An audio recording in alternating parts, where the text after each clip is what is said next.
The Peter Schiff Show. Well, you're not going to get a lot of podcasts from me this week. I'm down here in Florida for the week on vacation. My son is having spring break, so I brought the family down to Disney World for, the family vacay.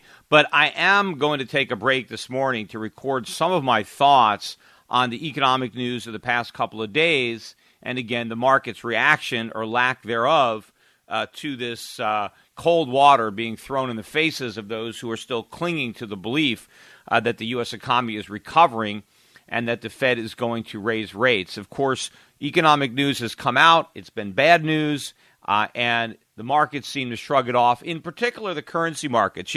Every time bad economic news unexpectedly comes out, right, the dollar does sell off, or maybe not every time, but most of the time. In fact, I can normally tell when the news is coming out because I'll see a dip down in the dollar, and I'll say, aha, the economic news must have just been released, and I'll go and I'll check Bloomberg to see what it was, but I can tell when it comes out because you can see the blip where the dollar all of a sudden just starts getting hit lower, because the bad news is always a surprise because nobody expects it.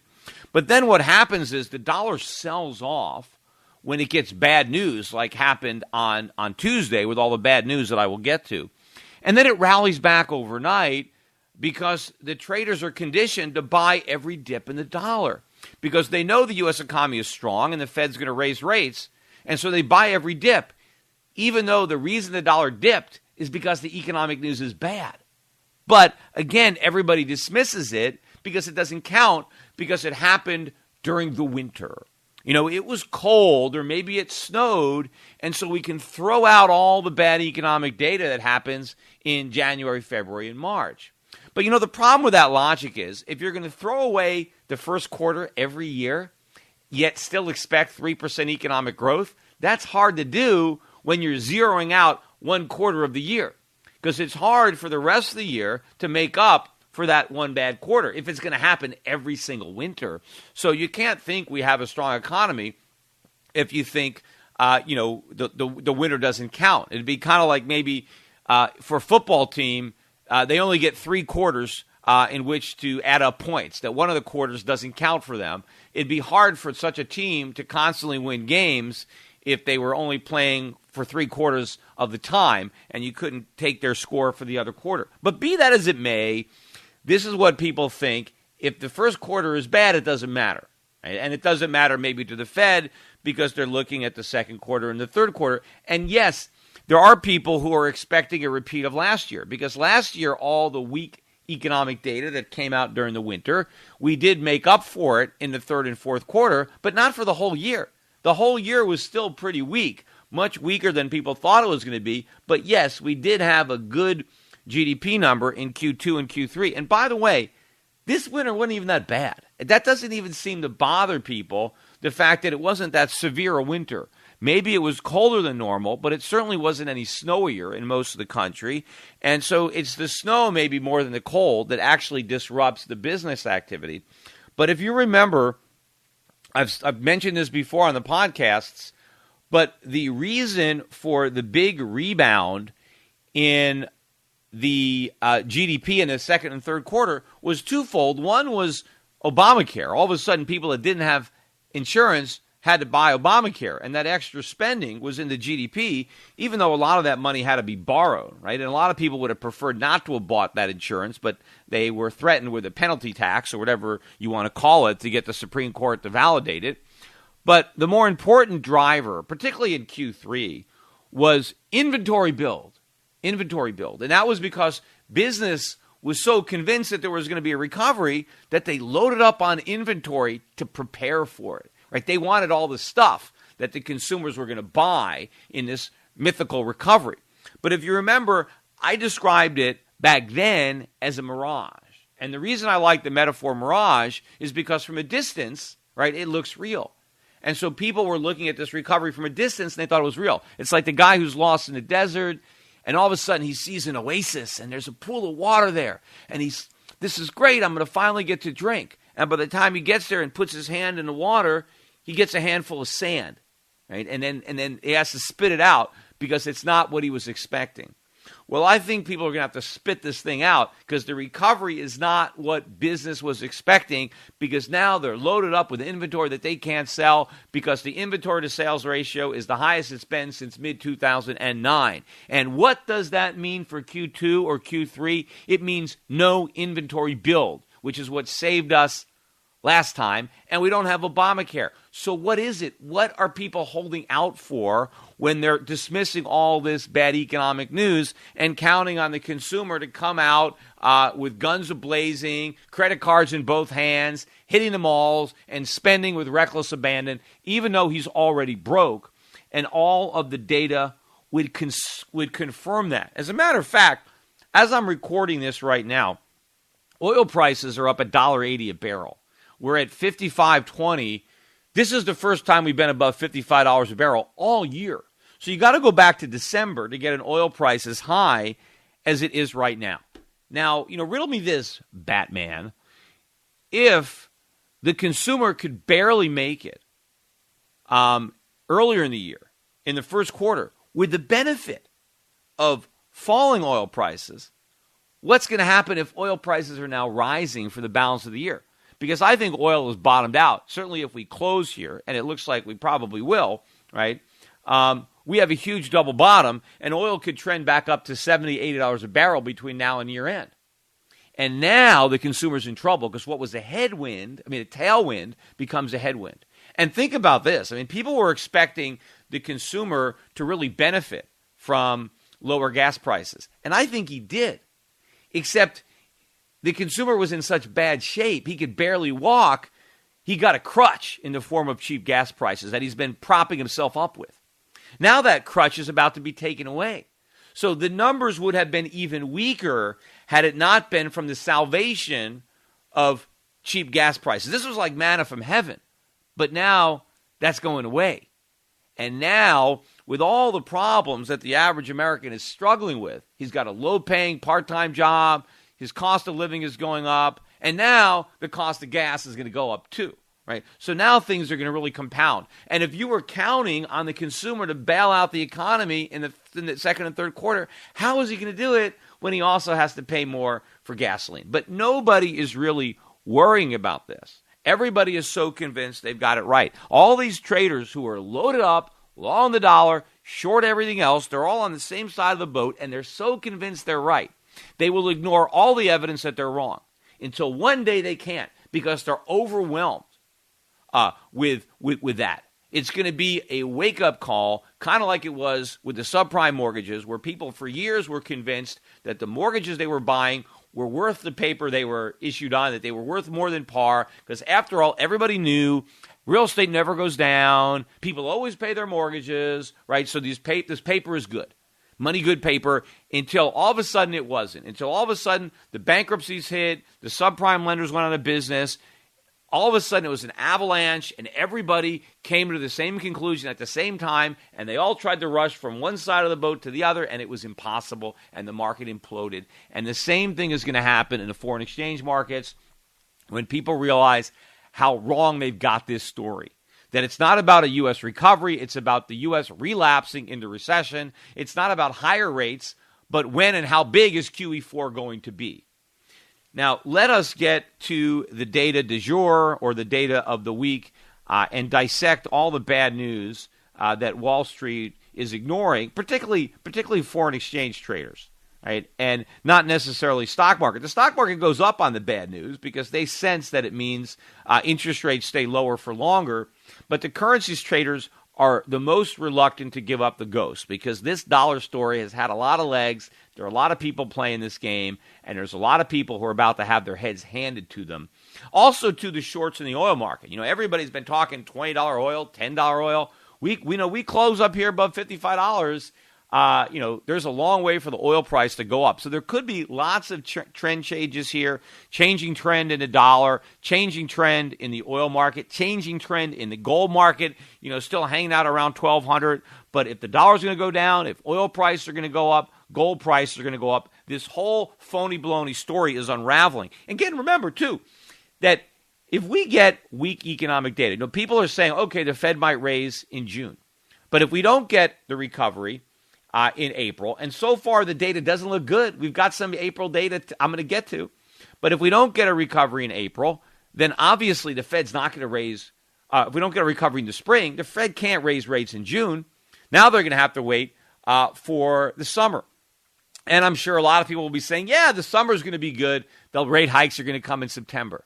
But if the summer isn't good, and it probably won't be good, and I don't know, now maybe they're going to try to blame the bad economic data in the spring on the rain, and maybe they'll try to blame the bad economic data in the summer on the heat, right? I don't think so. I tend to think that the blame game when it comes to weather only works for cold and snow and not other elements, right? But who knows? They might be able to get away with it. But if we do have bad economic data in the summer, even if it's because of the heat, how is the Fed going to raise in the fourth quarter? It can't. Because there's no way the fourth quarter is going to be strong if the second and third quarter are weak, which means the whole year is weak, which means now we're in 2016 and it's an election year. Is Janet Yellen going to raise rates in a weak economy in an election year when she's trying to get Hillary Clinton elected president? Not a chance. So all of a sudden now the rate hikes are postponed till after the elections. But again, between now and then is going to be QE4 because electing Hillary Clinton is going to take a lot more than just not raising rates. The Fed's going to have to really help out, and the only way it can do that is with QE4. But let us go to the economic data. Retail sales came out early yesterday morning, and the numbers were not horrible, but they were not as good as Wall Street was looking for. And remember, we were rebounding from some very, very bad numbers for the prior few months. I mean, horrible retail sales. So they were expecting a 1.1% jump. Instead, the bounce was only 0.9. More importantly, take out autos because, you got the subprime auto market where people are buying cars with money they don't have and they're never going to repay their loans thanks to the government. But strip out autos, and they were looking for a gain of 0.6, and we only got a gain of 0.4. So that was only 2/3 of the increase that Wall Street was expecting. So that was bad economic news. Also, we got the March Small Business Optimism Index came out. It fell to 95.2. That's the lowest level in 9 months. And hiring plans in small businesses dropped to the lowest level in 6 months. And, of course, I think small business is going to become increasingly less optimistic or more pessimistic as the phony nature of this recovery is revealed. We also got business inventories for February, rising to 0.3 based on weak wholesale sales. Inventory to sales ratio, again, I mentioned earlier, holding steady at 1.36. That is the highest level of inventory to sales since July of 2009. So, if businesses are already loaded up on inventories that they never should have accumulated in the first place last year, they're not going to do it again. And, go back and listen to my podcast, or not my podcast, Schiff radio episodes from a year ago. I said this at the time. I said that businesses were making a mistake, that the GDP numbers were simply basically pulling forward from 2015, that businesses were loading up on inventory that they weren't going to be able to sell. And so I said, dismiss this. The economy is not strong. The data is not really reflecting reality. It is all about perception. And now that is going to be validated. You're going to see the big contraction or the failure of GDP growth in 2015 because the fact that it never should have been as strong as it was in 2014. And if it wasn't, then we wouldn't be talking about rate hikes. The Fed would still be doing QE. But let's get to the numbers that came out today because we got a horrible print for the April. And this is an April number. April Empire State Manufacturing Index was expected to improve slightly from last month. Last month was 6.9. It was supposed to go up to 7. Not that 6.9 is great, but 7 would have been better. It would have been an improvement. The expectations ranged from, I think, +3 to +10.5. What did we get? Drum roll, please. Well, don't have a drum. What did we get? -1.9. -1.9, right? That's near a 2-year low. And also, if you look at the internals, they were horrible. Employment plunged, hours worked plunged, new orders tumbled to, I think, 3-year lows, and prices paid went up. I mean, just an all-out bad report for manufacturers, and that wasn't it. We got more news. We got March industrial production dropping 0.6. Now, they were looking for it to drop, but only 0.3. So the drop was twice as bad as people had been expecting, and this is the fourth consecutive month that industrial production has been below estimates. And right now, we're at the lowest level since August of 2012. Again, bad economic data. Can't blame it on the weather. This data is coming in April, unless, again, you're going to blame it on the April showers. But the news just keeps on coming out bad. And, again, it's this cognitive dissonance in the currency pits, maybe in Wall Street, too, on people not perceiving the change. But changes are coming. Look, now oil's up better than $2 a barrel. We're at $55.70. The Canadian dollar is having a big run. You know, the Canadian Central Bank today left interest rates on hold at 0.75, which might have helped the Canadian dollar. But maybe this rise in the price of oil is also helping it move up. This is the highest I've seen the Canadian dollar in some time. In fact, let me pull up a chart. I mean, the Canadian dollar had been very weak because it had been hurt by the oil prices. So the Canadian dollar is really now at the highest level it's been since early January. So that's one currency that may have been maybe in the process of really bottoming out. Euro, of course, still having problems with Greece and other perception issues. But, you know, these old feelings, right? People are dogmatic in that, and they don't want to reject something that they've embraced. I mean, it's hard for people to admit that they're wrong. It's hard for people to change. So again, no matter how much bad news they get, people don't want to acknowledge that things are not what they hoped. Certainly, the Federal Reserve doesn't want to acknowledge it, but the economic data certainly validates what my thesis have been all along, and that those who have been betting on a recovery have made the wrong bet, and they're about to lose a lot of money. They just don't know it yet.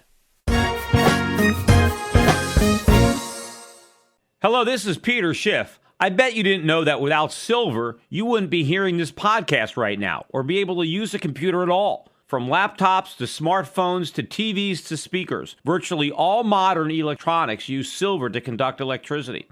Did you know that the average solar panel uses 2/3 of an ounce of silver to function? And the solar industry is expanding dramatically, not just in America, but in booming developing nations like China and India. Silver is naturally antibacterial and is used extensively in modern medicine. Silver coatings are being added to breathing tubes, bandages, catheters, and other medical instruments to reduce the spread of infections. When antibiotics fail, silver still works. I believe the 21st century will be the century of silver. As fiat currencies continue to collapse and new uses are found for silver every day, the white metal's strong industrial demand and low per ounce price will make it increasingly attractive to savers around the world. At today's prices, people of any age and background can afford to buy some silver. Learn why silver is a smart and reliable investment in my free special report, The Powerful Case for Silver. Visit schiffsilver.com and download it now. The Powerful Case for Silver includes information about silver's amazing chemical properties. It also explains why I believe silver may outperform gold in the coming years. Download The Powerful Case for Silver and educate yourself, your friends, and your family about the white metal. Just visit schiffsilver.com to download my free report. That's schiffsilver.com.